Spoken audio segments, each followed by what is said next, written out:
इस जर्नी का मकसद क्या लगता है? आपने क्या सोचा होगा कि इस जर्नी का मकसद क्या होगा? क्योंकि अभी किसी को नहीं पता है कि ये जर्नी हमें किधर लेकर जा रही है। लेकिन आपने एक चीज़ फ़ील करी होगी कि ये जर्नी हमें एक अच्छा इंसान बना रही है, एक बेहतर डायरेक्शन दिखा रही है। हमारे सोल के लिए क्या ज़रूरी है वो दिखा रही है। क्योंकि हर इंसान यहाँ पे अपनी अपनी जर्नी को, अपने अपने सोल पर्पस को लेकर आया है। लेकिन हम मटेरियल वर्ल्ड में इतना भूलते भटक जाते हैं कि हमें नहीं पता होता है कि एक्चुअल में हमारे लिए क्या सही है।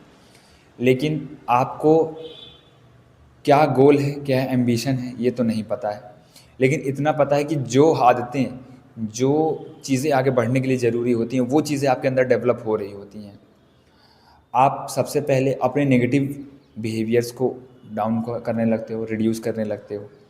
आप नेगेटिव कंजम्पशंस को रिड्यूस करने लगते हो। इसमें आता है आपका अल्कोहल, सिगरेट, नॉन वेज और जितने भी नेगेटिव थॉट्स होते हैं, नेगेटिव फीड्स होते हैं और नेगेटिव रील्स होते हैं, उन सब का कंजम्पशंस आप रोक देते हो। क्योंकि आपकी जो सोल है ना, वो कहीं ना कहीं ये जानती है कि मुझे इस चीज़ की नीड नहीं है अभी। अभी जो मेरी नीड है वो मुझे दिखाओ। और हम बहुत ज़्यादा डिज़ायर के क्रेव कर रहे होते हैं कि हमारी ये इच्छा नहीं पूरी हो रही है, या हम एक स्पेसिफिक पर्सन से नहीं मिल रहे हैं, या हमारा स्पेसिफिक गोल क्लियर नहीं हो रहा है, हमें अननोन पाथ पे चलाया जा रहा है, अनसर्टेनिटी से गुजारा जा रहा है। तो इन सब के पीछे का मकसद ही यही है कि हमारी सोल किस डायरेक्शन में जाना चाहती है, वो उसका क्या लैंग्वेज है। उसका लैंग्वेज एक ही है, अनकंडीशनल लव।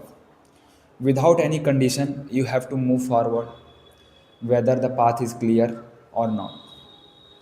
तो मकसद डिवाइन का बिल्कुल हमारे लिए क्लियर है, भले ही हमारे लिए क्लियर ना हो। इसीलिए इस पाथ को सेल्फ पाथ कम और डिवाइन का पाथ ज़्यादा कहा जाता है।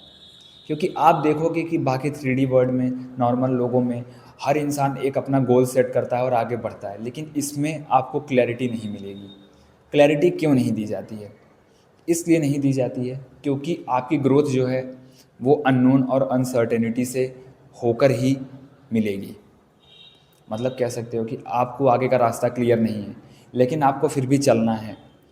आपके सोल को, आपको नहीं पता है कि आगे कौन से डायरेक्शन में बढ़ रहे हो, लेकिन आपको एक अंदर से पता होगा, आपको एक फील होगा, महसूस होगा, एक पुल महसूस होगा कि हाँ, हम जिस रास्ते पे है वो रास्ता गलत नहीं है। सही है, नहीं है ये नहीं पता, लेकिन गलत नहीं है। क्योंकि भगवान हमारी उंगली पकड़ के हमें आगे दिखाते हैं, रास्ता चलाते हैं। इस जर्नी की सबसे बड़ी खासियत यही होती है।